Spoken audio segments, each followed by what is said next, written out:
Hello everyone, welcome back to my YouTube channel Accounting Legend. My name is Shyam Kumar. നമ്മൾ കഴിഞ്ഞ ക്ലാസ്സുകളിലെല്ലാം focus ഏരിയയുമായി ബന്ധപ്പെട്ട് +1 കോമേഴ്സിന്റെ business സ്റ്റഡീസുമായി ബന്ധപ്പെട്ട് ഏകദേശം ഒരു 5 ടോപ്പിക് അല്ലെങ്കിൽ 5 ചാപ്റ്ററുകളാണ് നമ്മൾ ഇവിടെ കവർ ചെയ്തത്. സോ ഇന്നത്തെ വീഡിയോയിലൂടെ ഞാൻ നിങ്ങൾക്ക് പറഞ്ഞു തരാൻ പോകുന്നത് 6ാമത്തെ ടോപ്പിക്കാണ്. എന്താണ് 6ാമത്തെ ടോപ്പിക്കിൽ പറയുന്നത് അല്ലെങ്കിൽ 6ാമത്തെ ചാപ്റ്ററിലൂടെ ഡിസ്കസ് ചെയ്യുന്നത് ഫോർമേഷൻ ഓഫ് എ കമ്പനി. ഒരു കമ്പനി നമുക്ക് ഏത് രീതിയിലാണ് ഫോം ചെയ്യാൻ പറ്റുക. ഓൾറെഡി നമ്മൾ ഫോംസ് ഓഫ് ഓർഗനൈസേഷനുമായി ബന്ധപ്പെട്ട് ബേസിക്കലി ഒരു 5 ഫോംസ് ഓഫ് ഓർഗനൈസേഷനെ കുറിച്ച് ഡിസ്കസ് ചെയ്തു അല്ലെ.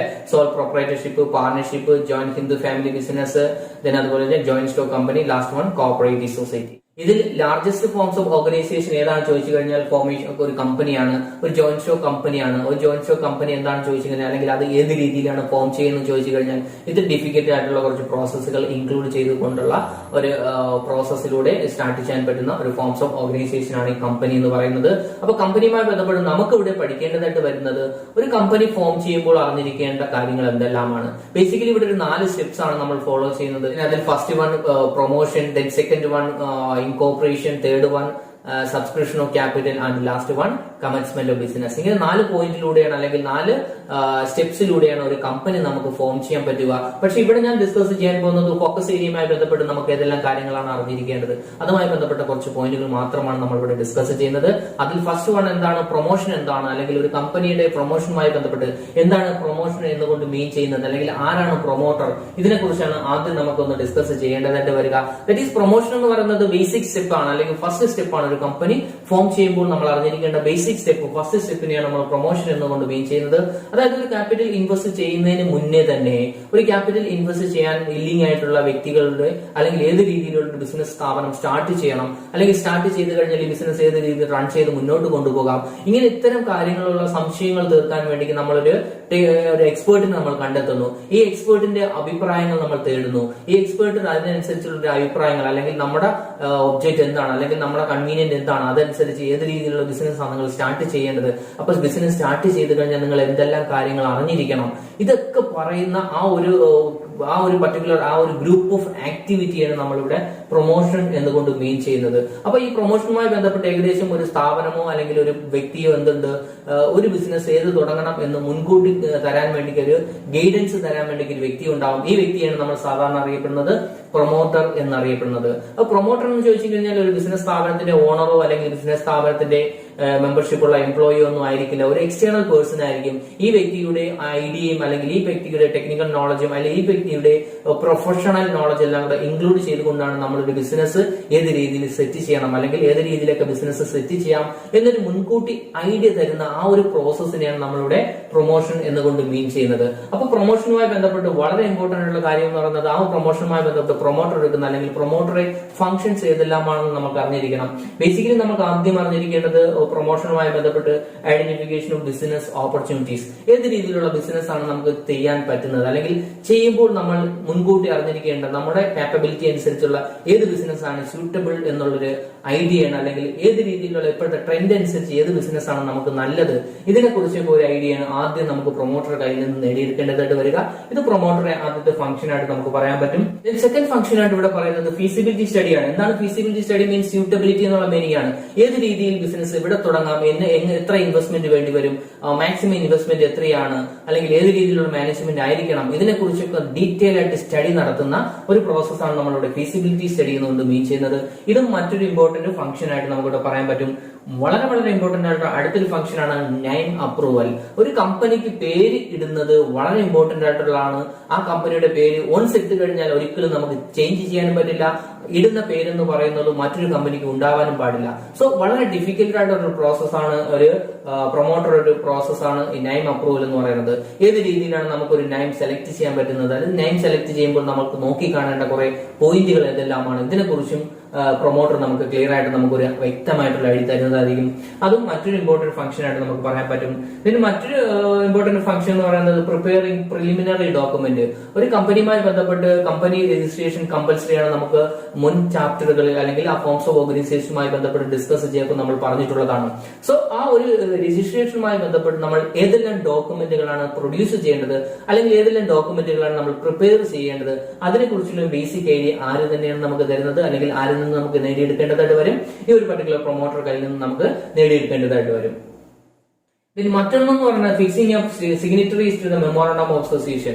ഒരു ഇമ്പോർട്ടന്റ് ഡോക്യുമെന്റ് ആണ് നമ്മൾ രജിസ്ട്രേഷനുമായി ബന്ധപ്പെട്ട് നമ്മൾ പറയുമ്പോൾ അറിഞ്ഞിരിക്കേണ്ട വളരെ ഇമ്പോർട്ടന്റ് ആയിട്ടൊരു ഡോക്യുമെന്റ് ആണ് ഈ മെമ്മോറാണ്ടം ഓഫ് അസോസിയേഷൻ എന്ന് പറയുന്നത്. സോ ഈ മെമ്മോറാണ്ടം ഓഫ് അസോസിയേഷനുമായി ബന്ധപ്പെട്ട് ഏകദേശം നമുക്ക് അതിൽ ഇമ്പോർട്ടന്റ് ആയിട്ടുള്ള വ്യക്തികൾ ആരെല്ലാമാണ്, ആരൊക്കെയാണ് അവിടെ സൈൻ ചെയ്യേണ്ടത്, അല്ലെങ്കിൽ ഇമ്പോർട്ടന്റ് ആയിട്ടുള്ള ചെയർമാൻ ഉണ്ടോ, അല്ലെങ്കിൽ മാനേജിംഗ് ഡയറക്ടർ ഉണ്ടോ, CA ഉണ്ടോ, ഇവർ ആരൊക്കെയാണ് അവിടെ സൈൻ ചെയ്യേണ്ടത്, അല്ലെങ്കിൽ അതിന്റെ കണ്ടന്റുകൾ ഏതെല്ലാമാണ്, ഇതിനെക്കുറിച്ചും ബേസിക് നോളജും ഐഡിയയും അതിന്റെ പ്രിപ്പറേഷനുമായി ബന്ധപ്പെട്ട് നമുക്ക് പ്രൊമോട്ടർ നല്ല രീതിയിലുള്ള സഹായമാണ് നമുക്ക് ഇവിടെ തരുന്നത്. മറ്റൊരു ഇമ്പോർട്ടന്റ് ആയിട്ടുള്ള പോയിന്റ് ആണ് അപ്പോയിന്റ്മെന്റ് ഓഫ് പ്രൊഫഷണൽ. നമ്മൾ തീർച്ചയായിട്ടും ഇത്തരം കാര്യങ്ങളൊക്കെ ഏർപ്പെട്ടു കഴിഞ്ഞാൽ ഒരു ഹ്യൂജ് ക്യാപിറ്റൽ ഇൻവെസ്റ്റ്മെന്റ് ചെയ്തുകൊണ്ട് സ്റ്റാർട്ട് ചെയ്യുന്ന ഒരു ഫോംസ് ഓഫ് ഓർഗനൈസേഷൻ ആണ് ഈ company forms of organisation. So അവിടെ മാനേജ് ചെയ്യുന്നത് ഒരു പ്രൊഫഷണൽ മെമ്പേഴ്സ് ആയിരിക്കണം, അല്ലെങ്കിൽ പ്രൊഫഷണൽ മാനേജ്മെന്റ് തന്നെ ആയിരിക്കണം. സാധാരണ എന്ത് ചെയ്യുന്നു, ബിസിനസ്സുമായി ബന്ധപ്പെട്ട് ഒരു നോളജ് ഇല്ലാത്ത വ്യക്തികളെ ഒരിക്കലും നമുക്ക് ഇത്തരം തരത്തിലുള്ള സ്ഥാപനങ്ങൾ സ്റ്റാർട്ട് ചെയ്യാൻ പറ്റില്ല. അപ്പൊ അവിടുത്തെ ടോപ്പിൽ വരുന്ന എംപ്ലോയീസ് ഒക്കെ ഏതെല്ലാം പ്രൊഫഷണലിസ്റ്റ് ആയിരിക്കണം, അല്ലെങ്കിൽ ഏത് രീതിയിലാണ് അവർ അപ്പോയിന്റ് ചെയ്യേണ്ടത്, ഇതിനെക്കുറിച്ചും ബേസിക് നോളജ് തരുന്ന വ്യക്തിയാണ് പ്രൊമോട്ടർ. പ്രൊമോട്ടർ ഫംഗ്ഷനുമായി ബന്ധപ്പെട്ട് ഏകദേശം നമുക്ക് ഇമ്പോർട്ടന്റ് ആയിട്ടുള്ള കുറെ പോയിന്റുകളാണ് നമ്മളോട് ഡിസ്കസ് ചെയ്തത്. എപ്പോഴും പരീക്ഷയ്ക്ക് ചോദിക്കുന്ന ഒരു ക്വസ്റ്റ്യൻ ആണ് who is A promoter, what are the functions of promoter എന്ന് എപ്പോഴും റിപ്പീറ്റ് ആയിട്ട് ചോദിക്കുന്ന ഒരു ക്വസ്റ്റ്യൻ ആണ്. തീർച്ചയായിട്ടും നിങ്ങൾ ഇത് നോക്കിക്കൊണ്ട് വേണം നമുക്ക് പരീക്ഷയ്ക്ക് പോകാൻ വേണ്ടിയിട്ട്. സോ ഈ പ്രൊമോട്ടറുമായി ബന്ധപ്പെട്ട് നമ്മൾ ഡിസ്കസ് ചെയ്യുമ്പോൾ, നമ്മൾ അവിടെ ഡിസ്കസ് ചെയ്യുമ്പോൾ കുറച്ച് പോയിന്റുകൾ അവിടെ പറഞ്ഞു. ഫീസിബിലിറ്റി സ്റ്റഡിയുമായി ബന്ധപ്പെട്ട് പറയുമ്പോൾ വെരി ഇമ്പോർട്ടന്റ് ആയിട്ട് നമ്മൾ അറിഞ്ഞിരിക്കേണ്ട ടെക്നിക്കൽ ഫീസിബിലിറ്റി തീർച്ചയായിട്ടും നമ്മൾ നോക്കിയിരിക്കണം. വെരി ഇമ്പോർട്ടന്റ് എന്ന് പറയാൻ കാരണം ബിസിനസ് സ്ഥാപനങ്ങൾ ഡേ ടു ഡേ ചേഞ്ച് ചെയ്തുകൊണ്ടിരിക്കുകയാണ്. ഇന്നോവേറ്റീവ് ആയിട്ടുള്ള ബിസിനസ് സ്ഥാപനങ്ങൾ മാത്രമേ ഇന്ന് നിലനിൽപ്പുള്ളൂ. സോ ടെക്നിക്കൽ പരമായിട്ടുള്ള ഫീസിബിലിറ്റി, അല്ലെങ്കിൽ ഏത് രീതിയിലാണ് ഈ റോ മെറ്റീരിയൽ നമുക്ക് കിട്ടുക, അല്ലെങ്കിൽ ഏത് രീതിയിലുള്ള ബിസിനസ് സ്റ്റാർട്ട് ചെയ്താൽ ഇതിന്റെ റോ മെറ്റീരിയൽ നമുക്ക് എവിടെ നിന്ന് പർച്ചേസ് ചെയ്യാൻ പറ്റും, ഏത് രീതിയിൽ വിലക്കുറഞ്ഞ് എവിടെ നിന്നൊക്കെ നമുക്ക് ഇതിന്റെ പ്രോഡക്റ്റുകൾ വാങ്ങിക്കാൻ പറ്റും, ഏത് രീതിയിൽ അത് പ്രൊഡ്യൂസ് ചെയ്യാൻ പറ്റും, ഇതിനെക്കുറിച്ചൊക്കെ സ്റ്റഡി ചെയ്യുന്ന ഒരു പർട്ടിക്കുലർ ഏരിയയാണ് ഫീസിബിലിറ്റി സ്റ്റഡിയിലെ ടെക്നിക്കൽ ഫീസിബിലിറ്റി സ്റ്റഡിയിൽ ഉൾക്കൊള്ളിച്ചിട്ടുള്ളത്.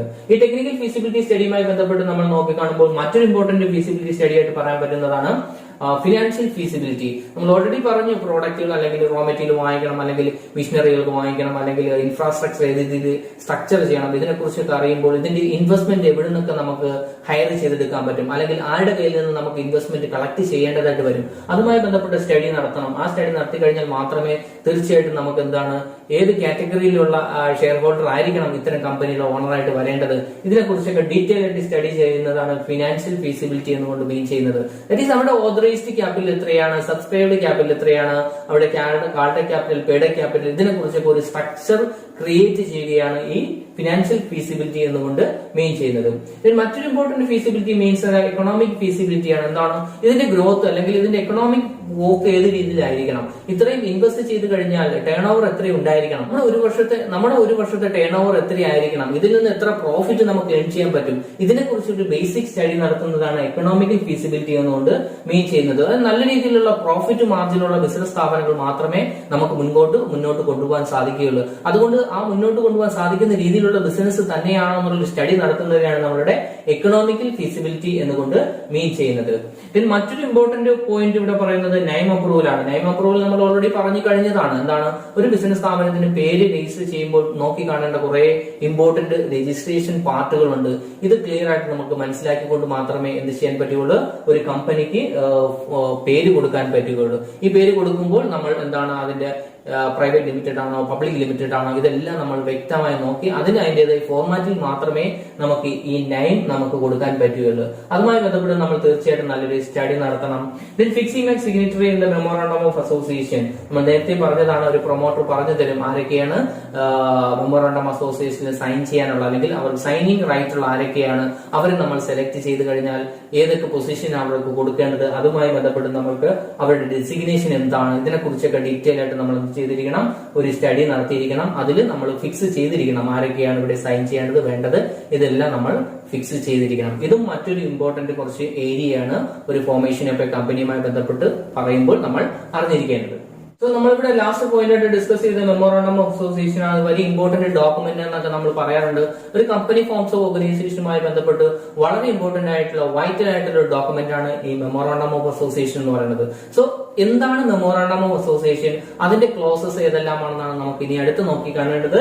നമുക്ക് നോക്കാം എന്താണ് മെമ്മോറാണ്ടം ഓഫ് അസോസിയേഷൻ. നമ്മൾ സാധാരണ ഒരു പാർട്ണർഷിപ്പുമായി ബന്ധപ്പെട്ട് ഓൾറെഡി ഡിസ്കസ് ചെയ്തിട്ടുള്ളതാണ് പാർട്ണർഷിപ്പ് ഡീഡിലെ ചെറിയ റിട്ടേൺ എഗ്രിമെന്റ് ആണ്, റിട്ടേൺ ഡോക്യുമെന്റ് ആണ്. ഇതുപോലെ കമ്പനിയുടെ ഒരു റിട്ടേൺ റിട്ടേൺ എഗ്രിമെന്റ് അല്ലെങ്കിൽ റിട്ടേൺ ഡോക്യുമെന്റിനെയാണ് നമ്മൾ മെമ്മോറാണ്ടം ഓഫ് അസോസിയേഷൻ എന്നുകൊണ്ട് മെയിൻ ചെയ്യുന്നത്. ഈ മെമ്മോറാണ്ടം ഓഫ് അസോസിയേഷനിൽ ആ ഒരു കമ്പനിയുമായി ബന്ധപ്പെട്ട് അതിന്റെ A to Z കാര്യങ്ങൾ അതിൽ ഇൻക്ലൂഡഡ് ആയിരിക്കും. അതായത് ഒരു കമ്പനി എത്ര നാൾ നിലനിൽക്കണം, അല്ലെങ്കിൽ ആ നിലനിൽക്കുന്ന അവിടം വരെ ഏതെല്ലാം രീതിയിലാണ് ഇതിന്റെ പ്രവർത്തനങ്ങൾ, ഇതിനെക്കുറിച്ച് ഓവറോൾ സ്റ്റഡി നടത്തിയതിനു ശേഷം അതിന്റെ എല്ലാ കാര്യങ്ങളും ഇൻക്ലൂഡ് ചെയ്തുകൊണ്ട് റിട്ടേൺ ആയിട്ട് എഴുതി തയ്യാറാക്കുന്ന ഒരു ഡോക്യുമെന്റ് ആണ് ഈ മെമ്മോറാണ്ടം ഓഫ് അസോസിയേഷൻ എന്ന് പറയുന്നത്. സോ വളരെ ഇമ്പോർട്ടന്റ് ആയിട്ട് ഒരുപാട് ഡീറ്റെയിലുകൾ നമ്മൾ ഇൻക്ലൂഡ് ചെയ്യേണ്ടതായിട്ടുള്ളതുകൊണ്ട് ഇതിനെ നമ്മൾ സബ് കാറ്റഗറികൾ തിരിച്ചിട്ടുണ്ട്. ഇതിനെയാണ് നമ്മൾ മെമ്മോറാണ്ടം അസോസിയേഷന്റെ ക്ലോസസ് എന്ന് അറിയപ്പെടുന്നത്. ഇവിടെ ബേസിക്കലി നമ്മൾ ഒരുപാട് ക്ലോസസുകൾ ഇൻക്ലൂഡ് ചെയ്തിട്ടുണ്ട്. അതിൽ ഫസ്റ്റ് ക്ലോസ് ആണ് ഇവിടെ പറയുന്നത്, അല്ലെങ്കിൽ content of memorandum of association അല്ലെങ്കിൽ clauses of memorandum of association ഏതെന്നൊക്കെ പരീക്ഷയ്ക്ക് എപ്പോഴും എടുത്ത് ചോദിക്കുന്നതാണ്. സോ ഒന്നാമത്തെ ക്ലോസ് ഇവിടെ പറയുന്നത് 9 ക്ലോസ് ആണ്. 9 ക്ലോസിൽ പറഞ്ഞിരിക്കും ഈ കമ്പനിയുടെ പേരെന്താണ്, അല്ലെങ്കിൽ ഈ കമ്പനിക്ക് ഇനിഷ്യൽ ഇട്ട പേരെന്താണ്, ഇതിന് ഈ പേര് നമുക്ക് ചേഞ്ച് ചെയ്യാനുള്ള അവകാശമുണ്ടോ, ഉണ്ടെങ്കിൽ എപ്പോഴൊക്കെ നമുക്ക് ചേഞ്ച് ചെയ്യാൻ പറ്റും, ഇതിനെക്കുറിച്ച് 9 ബന്ധപ്പെട്ട് എല്ലാ ഡീറ്റെയിലുകളും ഇൻക്ലൂഡ് ചെയ്തുകൊണ്ട് റിട്ടേൺ ആയിട്ട് എഴുതി തയ്യാറാക്കുന്ന ക്ലോസ് ആണ് ഈ 9 ക്ലാസ് എന്നുകൊണ്ട് മെയിൻ ചെയ്യുന്നത്. ദെൻ സെക്കൻഡ് ക്ലോസ് എന്ന് പറയുന്നത് രജിസ്ട്രേഡ് ഓഫീസ് ക്ലോസ് ആണ്. ഈ ഒരു ബിസിനസ് സ്ഥാപനം സ്റ്റാർട്ട് ചെയ്യുമ്പോൾ സാധാരണ എന്ത് ചെയ്യുന്നു, ഫ്യൂച്ചറിൽ ഡെവലപ്മെന്റ് ആവാൻ ചാൻസ് ഉണ്ട്. അപ്പോൾ ഇതിന്റെ ഹെഡ് ക്വാർട്ടേഴ്സ് ഉണ്ടാവും, അല്ലെങ്കിൽ രജിസ്ട്രേഡ് ഓഫീസ് ഉണ്ടാവും. നമ്മൾ രജിസ്ട്രേഷൻ പാർട്ടുമായിട്ട് പോകുമ്പോൾ ഇവിടെ ഏത് ലൊക്കാലിറ്റിയിലാണ് ഈ ബിസിനസ് സ്ഥാപനം സ്റ്റാർട്ട് ചെയ്യുന്നത്, ഇന്ത്യയിലാണോ, ഇന്ത്യയിലാണെങ്കിൽ എവിടെയാണ്, ഫോറിനിലാണെങ്കിൽ എവിടെയാണ്, ഇതെല്ലാം ഡിസ്കസ് ചെയ്യുന്ന ഒരു ക്ലോസ് ആണ് ഈ രജിസ്ട്രേഡ് ഓഫീസ് ക്ലോസ് എന്ന് പറയുന്നത്. അതിന്റെ ബ്രാഞ്ചുകൾ എവിടെയാണ്, അതിന്റെ രജിസ്ട്രേഡ് ഓഫീസ് ഏതാണ്, അതിന്റെ അഡ്രസ് ഏതാണ്, ഇതെല്ലാം ഈ ഒരു ക്ലോസിൽ തീർച്ചയായിട്ടും നമ്മൾ ഇൻക്ലൂഡ് ചെയ്തിരിക്കണം. മറ്റൊരു ഇമ്പോർട്ടന്റ് പോയിന്റ് ആണ് ഒബ്ജക്റ്റ് ക്ലോസ്. ഒബ്ജക്റ്റ് ക്ലോസിൽ ഇവിടെ ക്ലിയർ ആയിട്ട് പറഞ്ഞിരിക്കണം ഈ കമ്പനിയുടെ മിഷൻ എന്താണ്, വിഷൻ എന്താണ്, ഇത് ക്ലിയർ ആയിട്ട് എക്സ്പ്ലെയിൻ ചെയ്തിരിക്കണം. അതിൽ മിഷന് വേണ്ടി എന്തെല്ലാം കാര്യങ്ങളാണ് ചെയ്യുന്നത്, ആ വിഷൻ നേടിയെടുക്കാൻ അതിനു വേണ്ടിയുള്ള വിഷൻ എന്താണ്, ആ വിഷന് വേണ്ടി എന്തെല്ലാം ആക്ടിവിറ്റികളാണ് ചെയ്യുന്നത്, ഇതിനെക്കുറിച്ച് ക്ലിയർ ആയിട്ട് എക്സ്പ്ലെയിൻ ചെയ്യുന്ന ഒരു കണ്ടന്റ് ആണ്, അല്ലെങ്കിൽ എക്സ്പ്ലെയിൻ ചെയ്യുന്ന ഒരു ക്ലോസ് ആണ് ഈ ഒബ്ജക്റ്റ് ക്ലാസ് കൊണ്ട് ഉദ്ദേശിക്കുന്നത്. നാലാമത്തെ ക്ലോസ് ഇവിടെ പറയുന്നത് ലയബിലിറ്റി ക്ലോസ് ആണ്. ലയബിലിറ്റി ക്ലോസ് എന്ന് പറയുമ്പോൾ ക്യാപിറ്റൽ ഇൻവെസ്റ്റ് ചെയ്ത വ്യക്തികളുടെ എത്രമാത്രമാണ് അവരുടെ ലയബിലിറ്റി, അല്ലെങ്കിൽ ഓരോ വ്യക്തികളുടെയും അല്ലെങ്കിൽ ഓരോ ഓണറുടെയും ലയബിലിറ്റികൾ എന്തെല്ലാമാണ്, അല്ലെങ്കിൽ അവിടെയുള്ള മാനേജിംഗ് ഡയറക്ടറുടെ റെസ്പോൺസിബിലിറ്റി എന്തെല്ലാമാണ്, ഈ ഉത്തരവാദിത്തങ്ങളെല്ലാം ഏതൊക്കെയാണ് ഓരോരുത്തരുടെ ഡ്യൂട്ടിയും റെസ്പോൺസിബിലിറ്റി എന്ന് ക്ലിയർ ആയിട്ട് എക്സ്പ്ലെയിൻ ചെയ്ത് റിട്ടേൺ ആയിട്ട് തയ്യാറാക്കി എഴുതി വെക്കുന്ന ഒരു പ്ലേസ് ആണ് ഈ ലയബിലിറ്റി ക്ലോസ്. ഇതും വളരെ ഇമ്പോർട്ടന്റ് ആയിട്ടുള്ള ക്ലോസ് ആണ്. ലാസ്റ്റ് ക്ലോസ് ഡിസ്കസ് ചെയ്യുന്നത് ക്യാപിറ്റൽ ക്ലോസിനെ കുറിച്ചാണ്. ക്യാപിറ്റൽ ക്ലോസ് നമുക്ക് ക്യാപിറ്റൽ റൈസ് ചെയ്യുന്നത് പല രീതിയിലാണ്. നമുക്ക് ഒന്നെങ്കിൽ ഇക്വിറ്റി ഷെയർ ആയിട്ട് ഇഷ്യൂ ചെയ്യാം, അല്ലെങ്കിൽ പ്രിഫറൻസ് ഷെയർ ആയിട്ട് ഇഷ്യൂ ചെയ്യാം, അതുമല്ലെങ്കിൽ ഡിബഞ്ചർ ആയിട്ട് നമുക്ക് കളക്ട് ചെയ്യാം. ഈ ലോങ് ടൈമില് ഷോർട്ട് ടൈമില് ഫണ്ടുകൾ റൈസ് ചെയ്യുന്നതും കളക്ട് ചെയ്യുന്നതുമായി ബന്ധപ്പെട്ടുള്ള എല്ലാ ഡീറ്റെയിലുകളും ഇൻക്ലൂഡ് ചെയ്തുകൊണ്ട് തയ്യാറാക്കുന്ന ഒരു ക്ലോസ് ആണ് ക്യാപിറ്റൽ ക്ലോസ് എന്ന് പറയുന്നത്. ഇതിന്റെ ഓതറൈസ്ഡ് ക്യാപിറ്റൽ എത്രയാണ്, ഇതിന്റെ രജിസ്റ്റേർഡ് ക്യാപിറ്റൽ എത്രയാണ്, ഇതിന്റെ കോൾഡ് ക്യാപിറ്റൽ എത്രയാണ് പെയ്ഡ് അപ്പ് ക്യാപിറ്റൽ, ഇതിൽ റിസർവ് ആയിട്ട് എത്ര കീപ്പ് ചെയ്യണം, ഇതിനെ കുറിച്ചൊക്കെ വ്യക്തമായിട്ട് റിട്ടേൺ ആയിട്ട് എഴുതി വെക്കുന്ന ക്ലോസ് ആണ് ഈ ക്യാപിറ്റൽ ക്ലോസ് എന്നുകൊണ്ട് മീൻ ചെയ്യുന്നത്. മറ്റൊരു ഇമ്പോർട്ടന്റ് ക്ലോസ് ആയിട്ട് നമുക്കിവിടെ ഡിസ്കസ് ചെയ്യാൻ പറ്റുന്നത് സബ്സ്ക്രിപ്ഷൻ ക്ലോസിനെ കുറിച്ചാണ്. എന്താണ് സബ്സ്ക്രിപ്ഷൻ ക്ലോസ് എന്ന് ചോദിച്ചു കഴിഞ്ഞാൽ നമുക്ക് സിമ്പിൾ ആയിട്ട് പറഞ്ഞു കഴിഞ്ഞാൽ നമ്മൾ ഓൾറെഡി ഒരു സിഗ്നറ്ററി ഒക്കെ നമ്മൾ ഓൾറെഡി ബിൽഡപ്പ് ചെയ്ത് വെക്കുന്നു.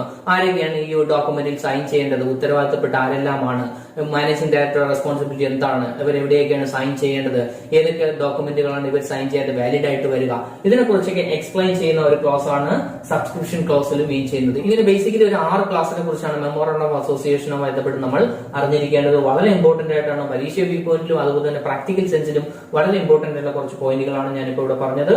സോ തീർച്ചയായിട്ടും നിങ്ങൾ പഠിച്ചുകൊണ്ട് വേണം മാത്രമേ പരീക്ഷയ്ക്ക് പോകാൻ പാടുള്ളൂ. അടുത്തത് നമുക്ക് ഡിസ്കസ് ചെയ്ത് പഠിക്കേണ്ടതായിട്ട് വരുന്നത് മറ്റൊരു ഡോക്യുമെന്റിനെ കുറിച്ചാണ്. That is articles of association.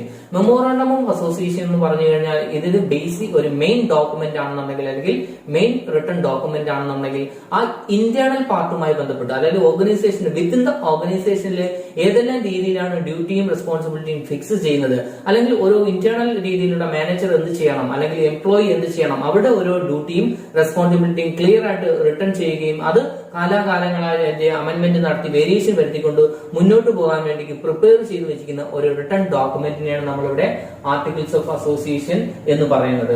Internal memorandum പോലെ തന്നെ ഒരു ഡോക്യുമെന്റ് തന്നെയാണെങ്കിലും മെമ്മോറാണ്ടം എന്ന് പറയുമ്പോൾ ഒരു എക്സ്റ്റേണൽ രീതിയിലുള്ള ഒരു ഡോക്യുമെന്റ് ആണെന്നുണ്ടെങ്കിൽ ആർട്ടിക്കിൾസ് ഓഫ് അസോസിയേഷൻ ബിസിനസിനുള്ളിൽ നടക്കുന്ന കാര്യങ്ങൾ എന്തെല്ലാമാണ്, അതിന്റെ റൂൾസും റെഗുലേഷൻസും ക്ലിയർ ആയിട്ട് എക്സ്പ്ലെയിൻ ചെയ്യുന്ന ഒരു ഡോക്യുമെന്റ് ആണ് ഈ ആർട്ടിക്കിൾസ് ഓഫ് അസോസിയേഷൻ എന്ന് പറയുന്നത്. തീർച്ചയായിട്ടും നമുക്ക് മെമ്മോറാണ്ടം അസോസിയേഷൻ പ്രിപ്പയർ ചെയ്തേ പറ്റൂ, അല്ലെങ്കിൽ അത് മെയിൻറ്റെയിൻ ചെയ്യണം. ഈ ആർട്ടിക്കിൾസ് ഓഫ് അസോസിയേഷൻ നമുക്ക് മെയിൻറ്റെയിൻ ചെയ്യണമെന്ന് നിർബന്ധമില്ല. എങ്കിൽ പബ്ലിക് കമ്പനി ആണെന്നുണ്ടെങ്കിൽ ചില സമയങ്ങളിൽ നമ്മൾ ആർട്ടിക്കിൾസ് ഓഫ് അസോസിയേഷൻ അല്ല പ്രിപ്പയർ ചെയ്യുന്നത്.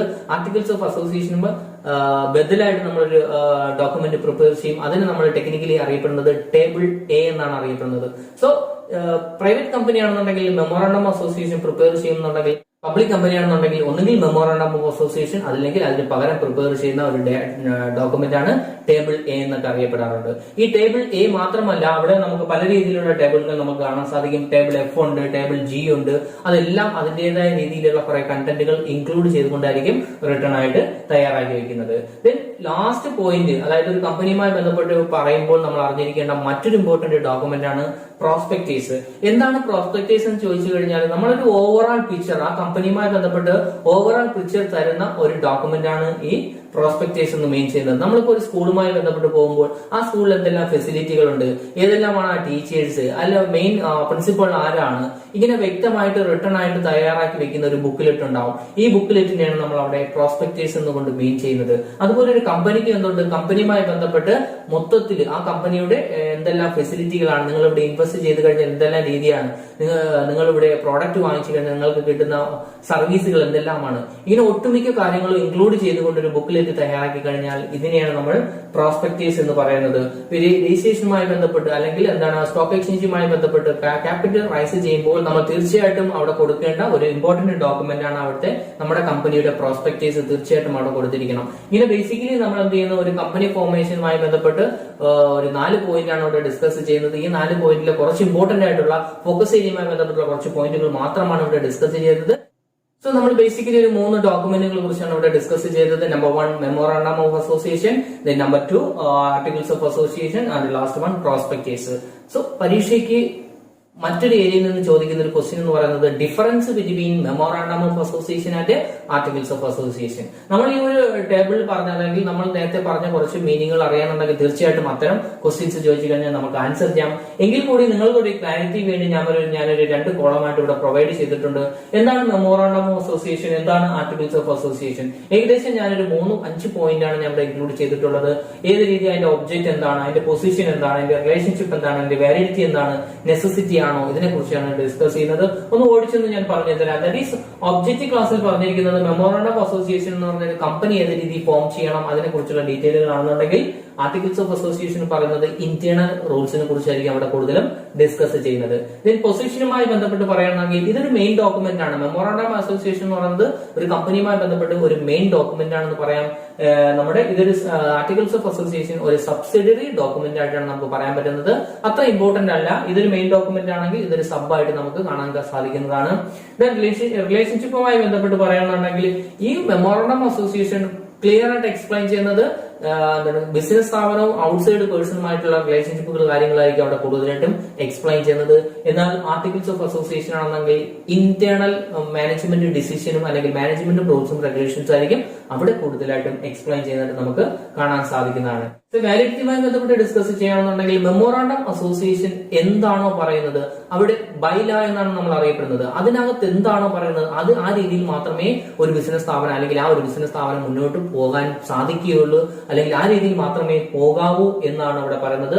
അല്ലാതെ ഏത് രീതിയിൽ മുന്നോട്ട് പോയി കഴിഞ്ഞാലും അതൊരു ഇൻവാലിഡ് ആയിട്ടാണ് നമ്മളിവിടെ ട്രീറ്റ് ചെയ്യുന്നത്. ഇതുപോലെ തന്നെയാണ് നമ്മൾ എന്താണ് ആർട്ടിക്കിൾസ് ഓഫ് അസോസിയേഷൻ ഡിസ്കസ് ചെയ്യുന്നത് അവിടുത്തെ ഇന്റേണൽ മാറ്ററുകളാണ്. ഇന്റേണൽ മാറ്ററുകൾ ഏതെല്ലാം രീതിയിലാണ് മുന്നോട്ട് പോകുന്നത്, ഒരു എംപ്ലോയി ഏത് രീതിയിൽ അപ്പോയിന്റ് ചെയ്യും, ഒരു എംപ്ലോയി ഏത് രീതിയിൽ ടെർമിനേറ്റ് ചെയ്യും, ഇതെല്ലാം ക്ലിയർ ആയിട്ട് എക്സ്പ്ലെയിൻ ചെയ്യുന്ന ഒരു ഡോക്യുമെന്റ് ആണ് ഈ ആർട്ടിക്കിൾസ് ഓഫ് അസോസിയേഷൻ എന്ന് പറയുന്നത്. ദെൻ നെസസിറ്റി ചോദിച്ചു കഴിഞ്ഞാൽ എവരി കമ്പനി എന്ത് ചെയ്യണം, മെമ്മോറാണ്ടം അസോസിയേഷൻ മസ്റ്റ് ആയിട്ട് പ്രിപ്പയർ ചെയ്യണം. ഇറ്റ്സ് എ കമ്പൽസറി ഓൺ ആണ്. എന്നാൽ ആർട്ടിക്കിൾസ് ഓഫ് അസോസിയേഷൻ എന്താണ്, പ്രിപ്പയർ ചെയ്യണം നിർബന്ധമില്ല. പക്ഷേ നമുക്ക് പബ്ലിക് കമ്പനിയുമായി ബന്ധപ്പെട്ട് പറയുമ്പോൾ അവർക്ക് ആർട്ടിക്കിൾസ് ഓഫ് അസോസിയേഷൻ പകരം എന്താണ് ടേബിൾ എ സാധാരണ പ്രിപ്പയർ ചെയ്യാറുണ്ട്. ഇതാണ് ഒരു കമ്പാരിറ്റീവ് സ്റ്റഡി ആയിട്ട് നമുക്ക് ഇവിടെ പറയാൻ പറ്റുന്നത്. ഇങ്ങനെ ബേസിക്കലി നമ്മൾ എന്ത് ചെയ്യുന്നു, ഒരു കമ്പനി ഫോർമേഷനുമായി ബന്ധപ്പെട്ട് ഒരു 4 പോയിന്റാണ് ഇവിടെ ഡിസ്കസ് ചെയ്യുന്നത്. ഈ 4 പോയിന്റിലെ കുറച്ച് ഇമ്പോർട്ടന്റ് ആയിട്ടുള്ള ഫോക്കസ് ഏരിയയുമായി ബന്ധപ്പെട്ടുള്ള കുറച്ച് പോയിന്റുകൾ മാത്രമാണ് ഇവിടെ ഡിസ്കസ് ചെയ്തത്. ഇതിന്റെ കൂടുതൽ വീഡിയോസ് എല്ലാം എന്റെ മറ്റുള്ള പ്ലേലിസ്റ്റിൽ നിങ്ങൾക്ക് കിട്ടുന്നതാണ്. പരീക്ഷ വ്യൂ പോയിന്റിൽ അല്ലെ ഫോക്കസ് ഏരിയയുമായി ബന്ധപ്പെട്ട് നമ്മൾ പഠിക്കുമ്പോൾ ഈ ഒരു കാര്യങ്ങളെല്ലാം നല്ല രീതിയിൽ നോക്കിക്കൊണ്ട് വേണം പരീക്ഷയ്ക്ക് പോകാൻ. സോ ഇതുമായി ബന്ധപ്പെട്ട് എന്തെങ്കിലും സംശയങ്ങളുണ്ടെങ്കിൽ ഞാൻ എപ്പോഴും പറയുന്നത് പോലെ തന്നെയാണ്, നിങ്ങൾക്ക് എന്നെ കോൺടാക്ട് ചെയ്യാവുന്നതാണ്. സോ അടുത്ത നല്ലൊരു വീഡിയോയുമായി വരുന്നത് വരെ എല്ലാവർക്കും ഓൾ ദ ബെസ്റ്റ്.